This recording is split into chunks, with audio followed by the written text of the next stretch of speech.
సాయిరామ్. ఆ సాయినాథుని ఆశీర్వాదంతో ప్రతి ఒక్కరూ కూడా ఆనందంగా, ఆరోగ్యంగా, అష్టైశ్వర్యాలతో ఉండాలని మనస్ఫూర్తిగా కోరుకుంటున్నానండి. అనంతకోటి బ్రహ్మాండ నాయక, రాజాధిరాజా, యోగిరాజా పరబ్రహ్మ, శ్రీ సచ్చిదానంద సద్గురు సాయినాథ్ మహారాజ్కి జై. మనలో చాలామంది ఎన్నో రకాల సమస్యలతో సతమతమవుతూ ఉంటారు. సమస్య పరిష్కారం కోసం తిరగని చోటంటూ ఉండదు. ఇక మీకు ఆ దిగులు అక్కర్లేదు. శ్రీ సాయి వారాహిదేవి జ్యోతిషాలయం బాబాగారి ఆశీర్వాదంతో గురువుగారు మీకు ప్రతి సమస్యకి పరిష్కారాన్ని చూపిస్తారు. కేరళ తాంత్రిక్ గురువుగారు సుబ్రహ్మణ్యం రాజు గారు నెంబర్ 1 వశీకరణ స్పెషలిస్ట్. మీకున్న సమస్య ఎటువంటిదైనా సరే, ఆర్థిక సమస్యలు, సంతాన సమస్యలు, ప్రేమ సమస్యలు, కుటుంబంలో సమస్యలు, ప్రేమ, వివాహం, అత్తాకోడళ్ళ సమస్య, భార్యాభర్తల మధ్య సమస్య, స్త్రీ వశీకరణం, అలాగే పురుష వశీకరణం, శత్రు వశీకరణ, లక్ష్మీ వశీకరణ, ఎటువంటి సమస్యలకైనా గురువు గారు తంత్రం వేసి వెంటనే మీ సమస్యని పరిష్కారం చేయగలుగుతారు. 24 గంటల్లోనే ఫోన్ ద్వారానే మీ సమస్యకి పరిష్కారం గురువుగారు తప్పకుండా చెప్తారు. గురువుగారిని సంప్రదించాల్సిన ఫోన్ నెంబర్ 9908224144. ఈరోజు బాబాగారు మన కోసం అందించిన సందేశం ఏంటి అంటే, నీ మదిలో వెంటాడుతున్న ప్రశ్నకి సమాధానం ఈరోజు నీతో తప్పకుండా చెప్తాను, ఒంటరిగా వినమ్మా అని చెప్పి బాబాగారైతే అంటున్నారండి. మరి బాబాగారు మన కోసం ఏం చెప్పబోతున్నారో తెలుసుకోవాలి అంటే వీడియోని చివరి వరకు స్కిప్ చేయకుండా చూడండి. అలాగే ఫస్ట్ టైం ఛానల్ని చూస్తున్న వారు సబ్స్క్రైబ్ చేసుకుని పక్కనే ఉన్న బెల్ ఐకాన్ని క్లిక్ చేయడం అస్సలు మర్చిపోవద్దండి. తల్లి, నీ మనసు గందరగోళంగా ఉంది అని నాకు తెలుసు. ఎందుకు ఇంతలా ఆలోచిస్తున్నావు? ఎందుకు అతిగా ఆలోచన చేస్తున్నావు? ఏది ఆలోచించినా, ఏది చెయ్యాలి అనుకున్నా కూడా నీ బాబా నీ వెంట ఉంటారని తెలుసు కదా. సంతోషం వచ్చినప్పుడు బాబా నీవే నాకు ఈ సంతోషాన్ని తెచ్చిపెట్టావు అని చెప్పి సంతోషపడుతున్నావు. అదే కష్టం వస్తే మాత్రం బాబా నువ్వు నా వెంట లేవా, అసలు నువ్వు ఉన్నావా లేదా అని చెప్పి దిగులు పడిపోతూ ఉన్నావు. అలా కాదమ్మా, సంతోషం వచ్చినా బాధ వచ్చినా ఒకేలా స్వీకరించడం నేర్చుకో, అలవాటు చేసుకో. జీవితం అంటేనే కష్టసుఖాల మయం. కానీ ఆ కష్టాన్ని దాటుకొని సులభంగా నువ్వు సంతోషంగా ఉండగలుగుతున్నావు అంటే ఈ బాబా ఆశీర్వాదం వల్లనే అన్న విషయాన్ని కూడా నువ్వు మర్చిపోతున్నావు. నీ మనసు చాలా మంచిది. చిన్నప్పటి నుండే బరువు బాధ్యతల్ని మోయడం నేర్చుకున్నావు. నువ్వు బాధ్యత గల మనిషివి. ప్రతి ఒక్క మాట కూడా ఆలోచించి మాట్లాడతావు. నీ చుట్టూ ఉన్నవారి మంచి కోరుతావు. నీ చుట్టూ ఉన్నవారిలో నీ చెడు కోరుకున్న వారైనా సరే ఏముందిలే వాళ్ళు నా వాళ్ళే కదా అని చెప్పి అనుకుంటావు. కానీ అంతా నీలా అనుకోరు కదమ్మా. నీ చుట్టూ ఉండి నీ చుట్టూ గోతులు తవ్వాలని చూసేవాళ్ళు చాలామంది ఉంటారు. అలా కాకుండా నువ్వు ప్రశాంతంగా ఉండి ఆలోచన చేసుకుని ఎవరు నీ మంచి కోరుతున్నారు, ఎవరు నీ మంచి కోరట్లేదు అన్న విషయాన్ని ఈ పాటికే నీ పరిపక్వమైన మనసు ఆలోచన చేసింది. నీ మనసు చెప్పేది విను, జాగ్రత్తగా విను. ఎందుకంటే ఒక్కసారి నీ మనసులో ఒక మనిషి మీద ఒక అభిప్రాయాన్ని ఏర్పరచుకున్నావు అంటే అది ఖచ్చితంగా నిజమే అయి తీరుతుంది. 100కి 100% నిజమై ఉంటుంది. అలా కాకుండా అతిగా ఆలోచన చేస్తూ నిన్ను నువ్వు బాధ పెట్టుకుంటూ నీ చుట్టూ ఉన్నవాన్ని బాధ పెట్టడం వల్ల ఏం మిగులుతుంది చెప్పు? ఈ కష్టం అనేది ఈ రోజుతో పోతుంది లేదా రేపటితో ముగుస్తుంది. అంతేకాని నువ్వు బాధపడినా లేదా ఈ బాధలో నువ్వు మాట్లాడిన మాటలు నీ చుట్టూ ఉన్నవారి బాధని ఇంకా 100 రెట్లు పెంచుతాయి. అంతేకాదు, ఈ బాధని నువ్వు మర్చిపోవచ్చేమో కానీ నువ్వు అన్న మాటల్ని నీ చుట్టూ ఉన్నవారు అసలు మర్చిపోలేరు అన్న విషయాన్ని గుర్తుపెట్టుకో. ఎందుకంటే మాటకు మించిన ఆయుధం మరొకటి ఉండదు ఈ మానవ జన్మకి. కాబట్టి ఈ మనిషి జన్మలో అందరూ చేసే పొరపాటే నువ్వు చేస్తున్నావు. ఆ పొరపాటు కనుక నువ్వు మానుకోగలిగితే ఇక నీ జీవితంలో అన్ని ఆనందాలే ఉంటాయి. నీకు తోడుగా నేను ఉన్నాను అన్న విషయాన్ని నువ్వు అస్సలు మర్చిపోవు అన్న విషయం నాకు తెలుసు. కానీ కొన్నిసార్లు ఏముందిలే అంతా నేను చేసుకుంటున్నాను కదా, అన్ని బాధలు నేనే కదా పడుతున్నాను, నాకంటూ ఎవరు లేరు, నేను ఎవరికి ఏది చెప్పనవసరం లేదు అని చెప్పి ఒక మొండితనంగా ముందుకు వెళ్తున్నావు. నువ్వు ముందుకు సాగాలనేదే నా ధ్యేయం కూడా తల్లి. అన్నీ మర్చిపోయి నువ్వు ముందుకు సాగగలుగుతున్నావు అంటే అంతకు మించి ఆనందపడే వ్యక్తి మరొకరు ఉండరు. ఈ జీవితానికి నువ్వు అన్నీ మర్చిపోయి ముందుకు వెళ్ళాల్సిందే కదా.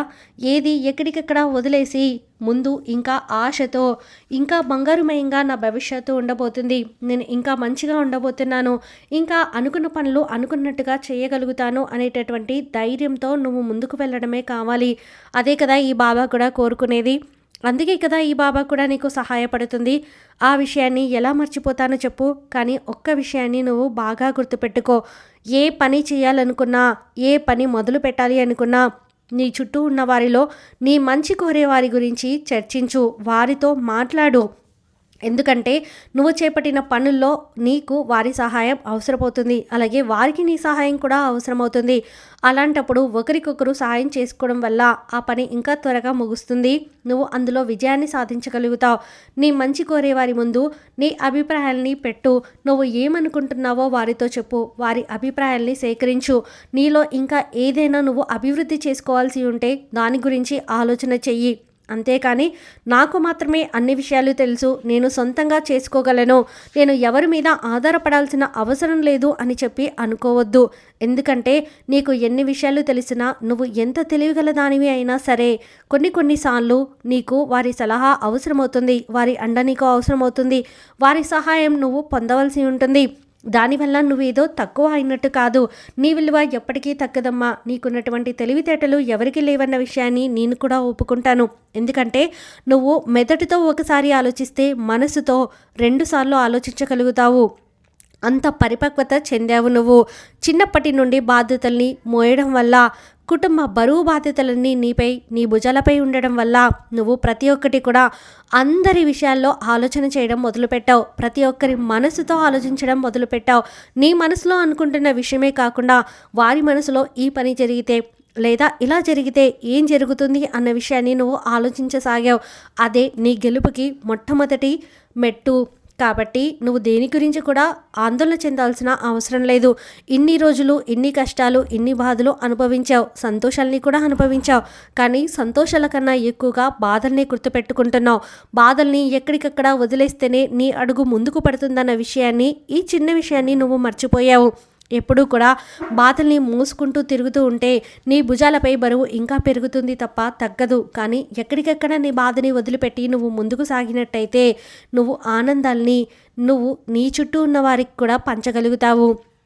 ఎందుకు అంటే నువ్వు సంతోషంగా ఉంటేనే నీ కుటుంబం అంతా సంతోషంగా ఉంటుంది అన్న విషయం నీకు కూడా తెలుసు కదా. నీ బాబా కూడా సంతోషంగా ఉంటాడన్న విషయం నీకు కూడా తెలుసు కదా. నీ ఆనందాన్నే కదా నేను కోరుకునేది. అలాంటప్పుడు ఎందుకు దిగులు పడుతూ, కన్నీరు కారుస్తూ, బాధపడుతూ, ఎందుకు నాకే ఇలా జరుగుతుంది, నేను ఎవరికి ఏ ఆపద చేయలేదే, ఎవరి గురించి కల్లో కూడా మనసులో కూడా ఒక్కసారి కూడా చెడు తలవలేదే, అలాంటప్పుడు నాకే ఎందుకు ఇన్ని ఆటంకాలు అని చెప్పి నువ్వు అనుకుంటూ ఉన్నావు. చూడమ్మా, ఈ కష్టాలన్నీ దాటితేనే, ఈ పరీక్షలన్నీ దాటితేనే నీకు సుఖవంతమైన జీవితం లభిస్తుంది. జీవితంలో కష్టాన్ని దాటడం అనేది ఒక పెద్ద సవాలు లాంటిది. కష్టం వచ్చిందని భయపడి కూర్చోకుండా నువ్వు ఆలోచన చేస్తున్నావు చూడు, అప్పుడే గెలుపు నీ దరికి చేరిందని గుర్తుంచుకో. ఎందుకంటే నువ్వు కష్టాన్ని దాటే మార్గాల్ని వెతుకుతున్నావు, ఆ మార్గాల్ని సుగమం చేసుకుంటున్నావు, ఆ మార్గం ద్వారా నువ్వు అనుకున్నది సాధించి తీరుతున్నావు. ఇంతకన్నా నీ జీవితంలో గెలుపు ఏముంటుంది చెప్పు? ఇంతకన్నా నువ్వు సాధించాలనుకుంటున్నది ఏముంది చెప్పు?